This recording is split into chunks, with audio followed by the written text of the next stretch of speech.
Ernest അക്കാഡമിയുടെ മറ്റൊരു വീഡിയോയിലേക്ക് സ്വാഗതം. ഇന്ന് നമ്മൾ വന്നിരിക്കുന്നത് സെൻട്രൽ ഫുഡ് സേഫ്റ്റി ഓഫീസർ എക്സാമിനേഷൻ്റെ എക്സാം പാറ്റേണും സിലബസും നിങ്ങളുമായിട്ട് ഡിസ്കസ് ചെയ്യാനാണ്. നമുക്കറിയാം, സെൻട്രൽ ഗവൺമെൻറ്റിലേക്കുള്ള ജോലിയാണ്. മാത്രമല്ല, നല്ല സാലറിയുള്ള വളരെ വലിയൊരു തസ്തികയിലേക്ക് ഉത്തരവാദിത്തോടുകൂടി തന്നെ കയറുന്നൊരു പോസ്റ്റാണ്. എക്സാം നടത്തുന്നത് സെൻട്രൽ ഗവൺമെൻറ് ഏജൻസിയാണ്. അപ്പോൾ സ്വാഭാവികമായിട്ടും നമ്മൾ ചില മുൻവിധികൾ മനസ്സിൽ സെറ്റ് ചെയ്യണം. സെൻട്രൽ ഗവൺമെൻറ് എക്സാം ആയതുകൊണ്ട് തന്നെ എക്സാമിനേഷൻ്റെ നിലവാരം ഒരു PSC ലെവലിൽ ചിന്തിക്കരുത്. കുറച്ച് നല്ല നിലവാരമുള്ള എക്സാമിനേഷൻ ആയിരിക്കും.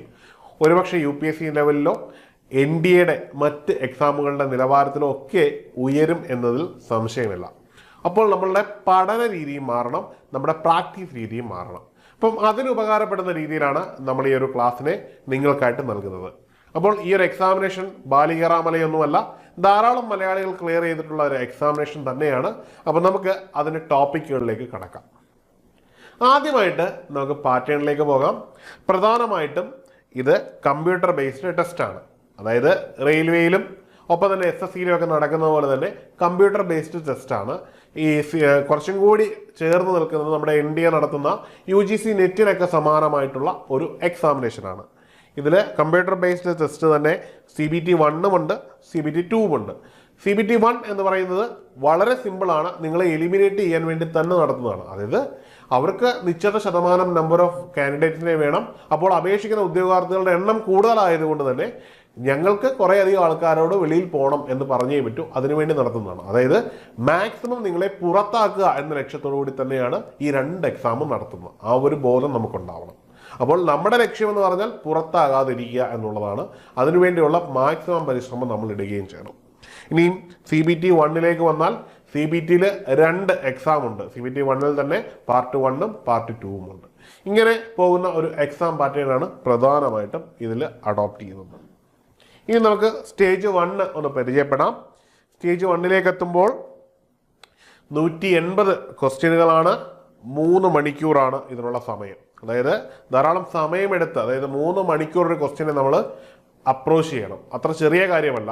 ഒരു ഹാളിൽ കയറിയിട്ട് 3 മണിക്കൂർ എക്സാമിനേഷന് വേണ്ടി ഡെഡിക്കേറ്റ് ചെയ്ത് നമ്മൾ എഫേർട്ട് ഇടുമ്പോൾ തന്നെ നമ്മുടെ പ്രൊഡക്ടിവിറ്റി, അതിൻ്റെ എക്സാമിനേഷൻ്റെ സ്റ്റാർട്ടിങ് മുതൽ എൻഡ് വരെയുള്ള പ്രൊഡക്ടിവിറ്റി ഏതാണ്ട് ഒരുപോലെ നമ്മൾ മെയിൻറ്റെയിൻ ചെയ്യണമെന്ന വലിയ ഒരു ഉത്തരവാദിത്തം നമ്മുടെ മുമ്പിലുണ്ട്. സാധാരണഗതിയിൽ ഈ ഒരു സമയം 2 മണിക്കൂറിലാണ് വലിയ എക്സാമുകളിലൊക്കെ കാണുന്നത്. ഇതൊരു 3 മണിക്കൂറിലേക്ക് മാറുമ്പോൾ തന്നെ നമ്മളെ ഇത് വല്ലാണ്ട് അലട്ടുമെന്ന ആദ്യത്തെ ടാർഗറ്റ് നമ്മുടെ മുമ്പിലുണ്ട്. അതിന് നമ്മളും ഇത്തരത്തിലുള്ള എക്സാമുകൾ ഈ 3 മണിക്കൂർ സമയത്തിൽ തന്നെ ചെയ്യാൻ ശ്രമിക്കുക. ഒരിക്കലും ഇതിന്റെ സാമ്പിളുകൾ എടുത്തിട്ട് കേവലം 1 മണിക്കൂറായിട്ട് കൺവെർട്ട് ചെയ്തുള്ള പ്രാക്ടീസുകളൊന്നും നിങ്ങൾ ചെയ്യാതിരിക്കുക. ചെയ്യുമ്പോൾ തികഞ്ഞ ആത്മവിശ്വാസത്തോടുകൂടി 3 മണിക്കൂർ തന്നെ ഡെഡിക്കേറ്റ് ചെയ്ത് പഠിക്കാൻ നോക്കുക. അതല്ലെന്നുണ്ടെങ്കിൽ നിങ്ങളുടെ പഠനത്തിൽ 3 മണിക്കൂർ മുതൽ 4 മണിക്കൂർ വരെയുള്ള കൺസിസ്റ്റൻസി പഠനം നിങ്ങൾ പ്രാക്ടീസ് ചെയ്യുക. കാരണം സമയത്തെ കൃത്യമായിട്ട് യൂട്ടിലൈസ് ചെയ്ത് ഉപയോഗിക്കുക എന്നത് ഏറ്റവും പ്രധാനപ്പെട്ട ഒരു സ്കില്ലാണ്. ഇവിടേക്ക് എത്തുമ്പോൾ 180 മിനിറ്റിൽ, അതായത് 3 മണിക്കൂറിൽ നമ്മൾ അറ്റൻഡ് ചെയ്യുന്ന ക്വസ്റ്റ്യനുകളുടെ എണ്ണം എന്ന് പറഞ്ഞാൽ 120 മൾട്ടിപ്പിൾ ചോയ്സ് ക്വസ്റ്റ്യൻ ആണ്. നമ്മൾ ആലോചിക്കും, 120 ക്വസ്റ്റ്യന് വേണ്ടി 3 മണിക്കൂർ എന്തിനാണ് നൽകിയത് എന്ന്. അതായത് നമ്മൾ കരുതുന്ന പോലെ കേരള PSCയിലൊക്കെ ചോദിക്കുന്ന പോലെ മൾട്ടിപ്പിൾ ചോയ്സ് ക്വസ്റ്റ്യൻ ആണെങ്കിൽ പോലും ഇത് കേവലം ഒരു മൾട്ടിപ്പിൾ ചോയ്സ് ആയിരിക്കില്ല. നമുക്ക് PSCയിലെ സ്റ്റേറ്റ്മെന്റ് ക്വസ്റ്റ്യനുകൾ വന്നപ്പോൾ തന്നെ നമുക്ക് ബുദ്ധിമുട്ടുകളൊക്കെ ഉണ്ടായിട്ടുണ്ട്. ഇത് അതേപോലെ തന്നെ സ്റ്റേറ്റ്മെന്റുകളുള്ള ചോദ്യമായിരിക്കും എന്നുള്ളത് മാത്രമല്ല ഇതിൻ്റെ പ്രത്യേകത, അവയ്ക്ക് നല്ല നിലവാരം ഉണ്ടായിരിക്കും എന്നതുകൂടി ഇവിടെ നമ്മൾ ഓർക്കേണ്ടതാണ്. അതായത് നമ്മൾ നല്ല ആഴത്തിൽ പരപ്പിലും പഠിച്ച് പ്രാക്ടീസ് ചെയ്ത് വളരെ കൃത്യമായിട്ട് വിഷയത്തിൽ ആഴത്തിലുള്ള അവഗാഹത്തോടു കൂടി വേണം നമ്മൾ ഓരോ ക്വസ്റ്റ്യനുകളെയും നമ്മൾ അപ്രോച്ച് ചെയ്യാൻ. അതാണ് ഈ 120 ക്വസ്റ്റ്യൻ നമുക്ക് 3 മണിക്കൂർ കൊണ്ട് ചെയ്യാം എന്ന് പറയുന്നതിൻ്റെ കാര്യം. ഇനിയും ഇതിൻ്റെ മാർക്ക്, ഇവിടെ ഓരോ ചോദ്യത്തിനും 4 മാർക്ക് വീതമാണ് നിങ്ങൾക്ക് ലഭിക്കുന്നത്. മാത്രവുമല്ല, നിങ്ങളുടെ ഓരോ തെറ്റിനും 1 മാർക്ക് വീതം പോവുകയും ചെയ്യും. അതായത് 4-1 മാർക്ക് നിങ്ങൾക്ക് നഷ്ടമാകും എന്നൊരു വലിയ റിയാലിറ്റി ഉണ്ട്. അതായത് 120 ചോദ്യത്തിൽ നിങ്ങൾക്ക് ഒരു ഉത്തരം പോലും തെറ്റുമ്പോൾ ഓരോ മാർക്ക് വീതം നിങ്ങൾക്ക് നഷ്ടപ്പെടുന്നു എന്നുള്ള വളരെ ശക്തമായ ഒരു റിയാലിറ്റി ഫാക്ടർ ഉണ്ട്. നിങ്ങൾ പുറത്തേക്ക് പോകാനുള്ള സാധ്യത കൂട്ടുന്ന ഒരു ഘടകം കൂടിയാണിത്. ഇനിയും അൺഅറ്റംപ്റ്റഡ് ക്വസ്റ്റ്യൻ എന്തില്ല, നെഗറ്റീവ് മാർക്ക് ഇല്ല എന്നതും ഒരു വലിയ പോസിറ്റീവാണ്. ഇനി നമുക്ക് എങ്ങനെയാണ് എക്സാമിനേഷൻ അതായത് CBT-1 ഡിവൈഡ് ചെയ്തത് എന്ന് നോക്കാം. ഇത് 2 പാർട്ടുകളാണുള്ളത്. ആദ്യത്തേന്ന് പറഞ്ഞാൽ ജനറൽ ആപ്റ്റിറ്റ്യൂഡ് ആൻഡ് കമ്പ്യൂട്ടർ ലിറ്ററസിയാണ്. ഇതിന് 40 മാർക്കാണ് വരുന്നത്. ഇനിയും പാർട്ട് ബി എന്ന് പറഞ്ഞാൽ ഫങ്ഷണൽ നോളജ് ആണ്, 80 മാർക്കാണ്. അതായത് വളരെ കൂടുതൽ വെയിറ്റേജ് എവിടെയുണ്ട്? ആദ്യത്തേതിൻ്റെ ഇരട്ടി വെയിറ്റേജ് പാർട്ട് ബിയിലുണ്ട് എന്ന് നമ്മൾ മനസ്സിലാക്കണം. അതായത് എലിമിനേഷന് വേണ്ടി നടക്കുന്ന കമ്പ്യൂട്ടർ ബേസ്ഡ് ടെസ്റ്റിൽ പോലും എന്തുണ്ട്? നിങ്ങളുടെ ഫങ്ഷണൽ നോളജിന് വളരെ വലിയ ഇമ്പോർട്ടൻസ് നൽകണം എന്നതാണ് ഇവിടെ നിന്ന് മനസ്സിലാക്കേണ്ടത്. ഇനിയും ഇതിൻ്റെ ഏറ്റവും വലിയ പ്രത്യേകത സെൻട്രൽ ഗവൺമെൻറ് എക്സാമിനേഷൻ ആയതുകൊണ്ട് തന്നെ നോട്ടിഫിക്കേഷൻ വരുന്ന മുറയ്ക്ക് തന്നെ ഏതാണ്ട് ആ നോട്ടിഫിക്കേഷനിൽ തന്നെ എക്സാമിനേഷൻ്റെ ഡേറ്റും കൂടി ചേർത്തായിരിക്കും അവർ അനൗൺസ് ചെയ്യുന്നത്. നോട്ടിഫിക്കേഷൻ വന്ന് അപ്ലൈ ചെയ്തിട്ട് പഠിക്കാം എന്നൊക്കെ കരുതിയാൽ ചിലപ്പോൾ 1.5 മാസമോ 2 മാസമോ ഒക്കെ ആയിരിക്കും ഇതിനുവേണ്ടി നിങ്ങൾക്ക് തയ്യാറെടുക്കാൻ കിട്ടുന്നത്. പലപ്പോഴും നമ്മുടെ ആപ്ലിക്കേഷൻ വിൻഡോ ക്ലോസ് ചെയ്യുന്നതിൻ്റെ 2ാമത്തെ 3ാമത്തെ ആഴ്ചയൊക്കെ എക്സാം വരും എന്നുള്ളതാണ് ഇത്തരം എക്സാമുകളുടെ രീതി. ഇനി രണ്ടാമതായിട്ട് ഓർത്തിരിക്കേണ്ട ഒരു കാര്യം, ഏറ്റവും പരീക്ഷ എഴുതാൻ പോകുന്ന ഉദ്യോഗാർത്ഥികൾ ഓർത്തിരിക്കേണ്ട പ്രധാനപ്പെട്ട കാര്യമുണ്ട്. PSCയുടെ കൂട്ട് റാങ്ക് ലിസ്റ്റ് ഇട്ടിട്ട് വേക്കൻസി വരുന്ന മുറയ്ക്ക് റിപ്പോർട്ട് ചെയ്ത് അവരെ നിയമിക്കുന്ന രീതിയല്ല ഇവിടെ ഉള്ളത്. നിങ്ങൾ ഇപ്പോൾ നോട്ടിഫിക്കേഷനിൽ എത്ര വേക്കൻസി ആണോ പറയുന്നത് ആ വേക്കൻസി ഓഫ് നമ്പർ ഓഫ് കാൻഡിഡേറ്റ്സിനെ മാത്രമേ അവർ റിക്രൂട്ട് ചെയ്യുകയുള്ളൂ, അവർക്ക് മാത്രമേ നിയമനം നൽകുകയുള്ളൂ. ആദ്യം നിങ്ങളുടെ റാങ്ക് ലിസ്റ്റ് പബ്ലിഷ് ചെയ്ത് എടുക്കുന്നവരെ മാത്രം എടുത്തിട്ട് ബാക്കി റാങ്ക് ലിസ്റ്റ് അപ്പോൾ തന്നെ ഡിസ്പോസ് ചെയ്യുമെന്നും വളരെ ഇമ്പോർട്ടൻസ് ആണ്. അപ്പോൾ നിങ്ങൾ ഓർത്തിരിക്കണം, നിങ്ങളുടെ പഠനം കൃത്യമായ ലക്ഷ്യത്തോടുകൂടി അല്ല എന്നുണ്ടെങ്കിൽ നമുക്ക് സാധിക്കില്ല, ലക്ഷ്യം നേടിയെടുക്കാൻ സാധിക്കില്ല. അതിനുവേണ്ടിയാണ് ആദ്യമേ ഈ ഒരു കാര്യം നിങ്ങളോട് പറഞ്ഞു തന്നത്. ഇനിയും നമുക്ക് കണ്ടന്റിലേക്ക് പോകാം. ആദ്യമായിട്ട് പാർട്ട് എയിൽ, അതായത് CBT-1 പാർട്ട് എയിലെ ആദ്യത്തെ ടോപ്പിക് എന്ന് പറഞ്ഞാൽ ജനറൽ ആപ്റ്റിറ്റ്യൂഡ് ആണ്. അതിൽ ജനറൽ ഇൻ്റലിജൻസ് ആണ് വരുന്നത്. അതിനകത്ത് verbal and non verbal type of questions ആണ് വരുന്നത്. അതിനകത്ത് അനലോഗി പോലുള്ള ടോപ്പിക്കുകളാണ്. നിങ്ങൾക്കറിയാമല്ലോ, ജനറൽ ഇൻ്റലിജൻസ് എന്ന് പറഞ്ഞു കഴിഞ്ഞാൽ പൊതുവെ എല്ലാ എക്സാമുകൾക്കും ചോദിക്കുന്ന ഒരു കോമൺ ടോപ്പിക്കാണ്. ബാങ്കിങ് എക്സാമുകൾക്ക് ഉൾപ്പെടെ ചോദിക്കുന്ന ഒരു ടോപ്പിക്കാണ്. അടുത്തത് ജനറൽ അവയർനെസ് ആണ്. ഇവിടെയും നമ്മുടെ ജനറൽ ആക്യുറസി നോളജ് ആണ് വരുന്നത്.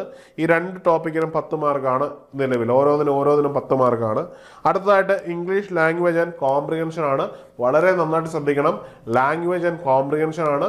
ഈ കോംപ്രിഹെൻഷൻ്റെയൊക്കെ ഏറ്റവും വലിയ പ്രത്യേകത എന്ന് പറഞ്ഞാൽ UPSCയുടെയൊക്കെ CSAT എന്ന് പറയുന്നൊരു പേപ്പറുണ്ട്. അതിലൊക്കെ കാണുന്നതിന് സമാനമായിട്ട് ചോദ്യങ്ങളാവാം. അതിൻ്റെയൊക്കെ പ്രത്യേകത എന്ന് പറഞ്ഞാൽ വായിച്ചെടുക്കുക അത്ര എളുപ്പമല്ല. വായിച്ചെടുത്താൽ തന്നെ അതിൻ്റെ മീനിങ് മനസ്സിലാക്കി ചോദിച്ച question up to the mark കിട്ടുക എന്ന് പറഞ്ഞാൽ വളരെ ബുദ്ധിമുട്ടായിരിക്കും. അതായത് ഒരു ഓപ്ഷനിൽ തന്നെ 4 ഓപ്ഷൻ ഉണ്ടായിരിക്കും. ഈ 4 ഓപ്ഷനിൽ തന്നെ 4ൽ 3ഉം ഏതാണ്ട് സിമിലർ ആയിട്ടുള്ള ആൻസർ ആയിരിക്കും. സിമിലറായ ആൻസർ മാത്രമായിരിക്കില്ല, ചോദിച്ച ചോദ്യത്തിനോടുള്ള ആൻസർ തന്നെയായിരിക്കും. എന്നാൽ ഒരു ഉത്തരം എന്ന് പറഞ്ഞാൽ ആക്യുറേറ്റ് ആൻസർ ആയിരിക്കും. നമ്മൾ ആക്യുറേറ്റ് ആൻസർ തന്നെ കൊടുത്തില്ലെങ്കിൽ നമ്മൾ ഉത്തരം തെറ്റിപ്പോകുമെന്ന ഒരു വലിയ റിയാലിറ്റി ഉണ്ട്. അങ്ങനെ അതിനൊരു 10 മാർക്ക്. അടുത്തത് കമ്പ്യൂട്ടർ ലിറ്ററസിയാണ്. കമ്പ്യൂട്ടറുമായിട്ട് ബന്ധപ്പെട്ട അടിസ്ഥാന ചോദ്യങ്ങളൊക്കെ നമുക്ക് പ്രതീക്ഷിക്കാം. അതും എന്താണ്, കേവലം PSCയുടെ എന്ന രീതിയിൽ ആവരുത് കൺസിഡർ ചെയ്യുന്നത്. സെൻട്രൽ ലെവൽ എക്സാമിനേഷനുകളിൽ ധാരാളം കമ്പ്യൂട്ടർ ബേസ്ഡ് ടോപ്പിക്കുകളുണ്ട്. അതാവണം നമ്മുടെ പഠനത്തിൻ്റെ മോഡൽ എന്ന് പറയുന്നത്. അത്തരം ചോദ്യങ്ങളെ വേണം നമ്മൾ അഡോപ്റ്റ് ചെയ്യാനെന്നുള്ളത് വളരെ ഇമ്പോർട്ടൻ്റ് ആയിട്ട് പറയേണ്ടുന്ന കാര്യമാണ്. അപ്പം ഈ സിലബസ് വെച്ചുകൊണ്ട് നമ്മൾ ആ ഒരു രീതിയിൽ വേണം പഠനം മുമ്പോട്ട് കൊണ്ടുപോകാൻ. ഇനി നമ്മൾ നോക്കാൻ പോകുന്നത് ബി ആണ്, അതിൻ്റെ പാർട്ട് ബി ആണ്. ഇത് പ്യുവർലി എന്താണ്, സബ്ജക്റ്റ് ആൻഡ് സിലബസ് ആണ്. അതിൽ ആദ്യത്തെ എന്ന് പറഞ്ഞാൽ Indian and international food laws ആണ്. ഇതിൽ നിന്ന് 20 മാർക്കാണ് ചോദിക്കുന്നത്. ഡിഫറൻ്റ് ആയിട്ടുള്ള പോയിന്റുകളുണ്ട്, നിങ്ങൾക്ക് ഡീറ്റെയിൽ ആയിട്ട് നോക്കിയാൽ മനസ്സിലാവും. അടുത്തത് FSIയുടെ റോള്, ഫങ്ഷൻ, ഇനിഷ്യേറ്റീവ്. ഇത് ജനറൽ ആയിട്ടുള്ള അണ്ടർസ്റ്റാൻഡിംഗ് ആണ്. അപ്പം നിങ്ങൾ FSSAയുമായി ബന്ധപ്പെട്ട എല്ലാ കാര്യങ്ങളും എന്ത് ചെയ്യണം, ഒരു കോമൺ ഔട്ട്ലുക്കിൽ ഡീപ്പായിട്ട് പഠിക്കണം. മനസ്സിലായില്ലേ? കോമൺ ഔട്ട്ലുക്കിൽ ഡീപ്പായിട്ട് തന്നെ പഠിക്കണം. അതിനും 20 മാർക്കുണ്ട്. ഇവയിൽ 1 മാർക്ക് പോലും എന്ത് ചെയ്യാൻ പാടില്ല, നമ്മൾ നഷ്ടപ്പെടുത്തി കളയാൻ പാടില്ല. അടുത്തത് principles of food preservation, processing and packaging ആണ്. ഇതൊരു ടോപ്പിക്കാണ്. ഇതിന് പ്രത്യേകം 1 മാർക്ക് പറയുന്നില്ല. അടുത്തത് principles and business of food chemistry and their role of human nutrition. അടുത്തതായിട്ട് food microbiology and general principles of food hygiene. അടുത്തതായിട്ട് general concept of food analysis and testing.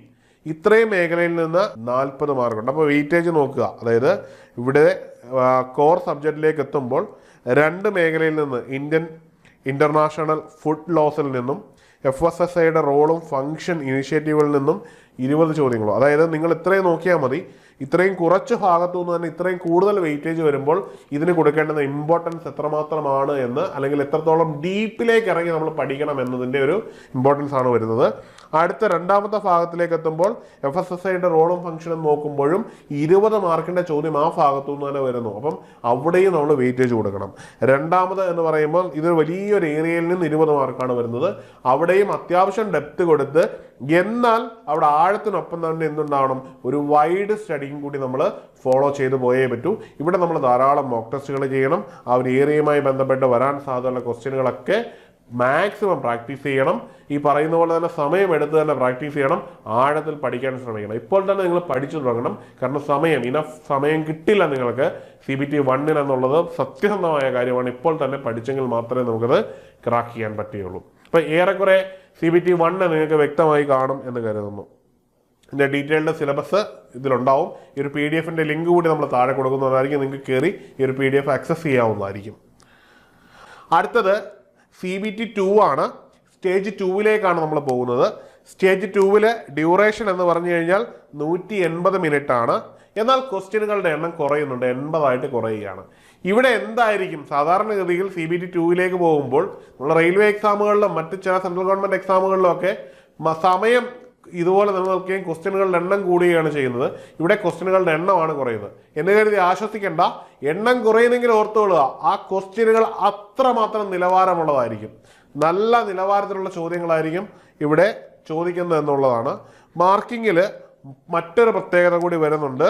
അതായത് പെർ ക്വസ്റ്റ്യൻ ഇനി എങ്ങനെയാണ്, സെക്ഷൻ അനുസരിച്ച് either 4 or 4 എന്നായിരിക്കും, depending on the maximum mark assigned to the section എന്നെടുത്ത് പറയുന്നുണ്ട്. ഇനിയും നെഗറ്റീവ് മാർക്കിംഗ് എങ്ങനെയാണ്, ഇതനുസരിച്ച് 1 മാർക്കും അല്ലെങ്കിൽ 1/2 മാർക്കുമായിട്ട് മാറും. അതായത് നിങ്ങൾക്ക് നൽകുന്ന ചോദ്യങ്ങളുടെയും സെക്ഷൻ്റെയും മാർക്ക് നോക്കിയിട്ട് വേണം നിങ്ങളുടെ നെഗറ്റീവ് മാർക്ക് നിങ്ങൾ ഫൈൻഡ് ചെയ്യാൻ. ചിലതിൽ 1 മാർക്ക് കട്ടാവും, ചിലതിൽ 0.5 അല്ലെങ്കിൽ 1/2 മാർക്കും കട്ടാവും എന്നത് നിങ്ങൾക്ക് ഉണ്ടാവണം. ഇനിയും ഇതിലൊരു സ്ട്രക്ചർ ഉണ്ട്. ഈ ഒരു എക്സാമിനേഷന് പ്രധാനമായിട്ടും നിങ്ങൾ മനസ്സിലാക്കേണ്ടത്, അതായത് CBT 2-ലേക്ക് സെലക്ട് ചെയ്ത്, അതായത് ആദ്യത്തെ ഘട്ടം ഫെയിൽഡ് ആയവർക്കല്ല, ആദ്യത്തെ വട്ടം കടന്നു വരുന്നവരാണ്. ഇവിടുത്തെ ഒരു പ്രധാനപ്പെട്ട കാര്യം എന്ന് പറഞ്ഞാൽ ഈ ഒരു എക്സാമിനേഷന് പ്രധാനമായിട്ടും 6 സെക്ഷൻ ഉണ്ടായിരിക്കും. പക്ഷേ കാൻഡിഡേറ്റ് എന്ത് ചെയ്താൽ മതി, അതിൽ കേവലം 4 സെക്ഷനുകൾ മാത്രം, വെറും 4 സെക്ഷനുകൾ മാത്രം ഇതിൽ അറ്റൻഡ് ചെയ്താൽ മതി. അതിൽ തന്നെ ഓരോ സെക്ഷനും എന്തുണ്ടായിരിക്കും, 20 ക്വസ്റ്റ്യനും ഉണ്ടായിരിക്കും. അതായത് 80 ചോദ്യം എന്നാണ് പറയുന്നത്. അതിൽ 80 എണ്ണം മാത്രം നിങ്ങൾ അറ്റംപ്റ്റ് ചെയ്താൽ മതി. ആ ചോദ്യത്തിന് തന്നെ വെയിറ്റേജ് കൊടുത്തിരിക്കുന്നതും ഡിപ്പെൻഡ് അപ്പോൺ ആണ്. ചിലതിന് 4 ആയിരിക്കും, ചിലതിന് 2 ആയിരിക്കും.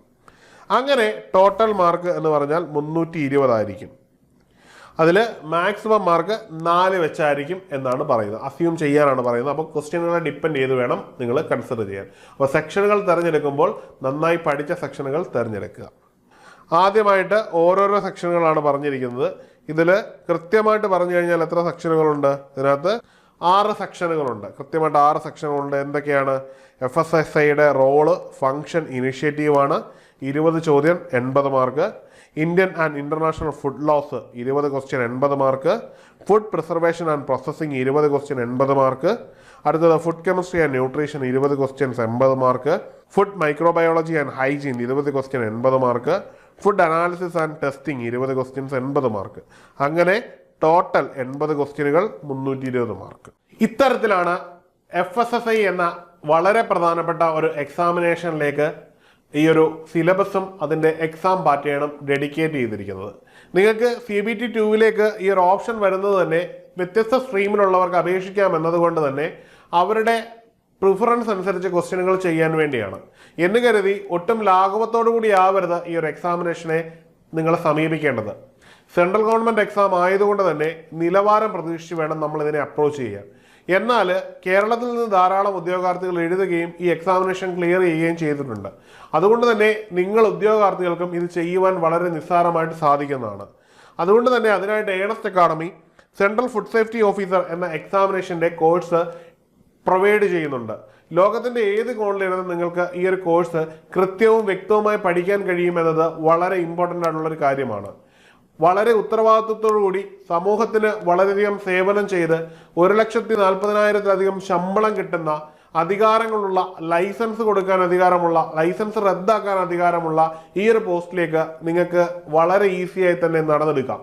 അതിന് നിങ്ങൾക്ക് റിലയബിൾ ആയിട്ട് തന്നെ ട്രസ്റ്റ് ചെയ്യാൻ പറ്റുന്ന കോഴ്സാണ് ഏണസ്റ്റ് അക്കാഡമി നൽകുന്നത്. അതുകൊണ്ട് തന്നെ ഇന്ന് തന്നെ ഏണസ്റ്റ് അക്കാഡമിയുടെ കോഴ്സിൽ ചേർന്ന് പഠനം തുടങ്ങാവുന്നതാണ്. സെൻട്രൽ ഫുഡ് സേഫ്റ്റി ഓഫീസർ എന്ന കോഴ്സിന്റെ ക്ലാസ്സുകൾ നമ്മൾ ഓൺലൈനായിട്ടാണ് നൽകുന്നത്. ഈ ഓൺലൈൻ ക്ലാസ്സിനൊപ്പം തന്നെ നിങ്ങൾക്ക് പേഴ്സണലൈസ്ഡ് മെന്റർഷിപ്പ് സപ്പോർട്ട് അവൈലബിൾ ആണ്. ലൈവ് ഡൗട്ട് ക്ലിയർ സെഷൻസ് ഉണ്ട്. ഒപ്പം തന്നെ വാട്സാപ്പ് കമ്മ്യൂണിറ്റി തുടങ്ങിയ നിരവധി ഫീച്ചേഴ്സ് ഈ കോഴ്സിനുണ്ട്. ഈ ഒരു കോഴ്സിൽ ജോയിൻ ചെയ്യുന്നതുകൊണ്ട് നിങ്ങളെ തേടിയെത്തുന്ന ഒരു സെൻട്രൽ ഗവൺമെന്റ് ജോലിയാണ്. ഈ ഒരു ലക്ഷ്യത്തിലേക്ക് നമുക്ക് ഒരുമിച്ച് മുന്നേറാം. കൂടുതൽ വിവരങ്ങൾക്കും ക്ലാസ്സുമായി ബന്ധപ്പെട്ട മറ്റു സംശയങ്ങൾക്കും താഴെ നൽകിയിരിക്കുന്ന ഗൂഗിൾ ഫോം ഫില്ല് ചെയ്യാവുന്നതാണ്. മറ്റൊരു വീഡിയോയുമായി കാണാം. Good bye.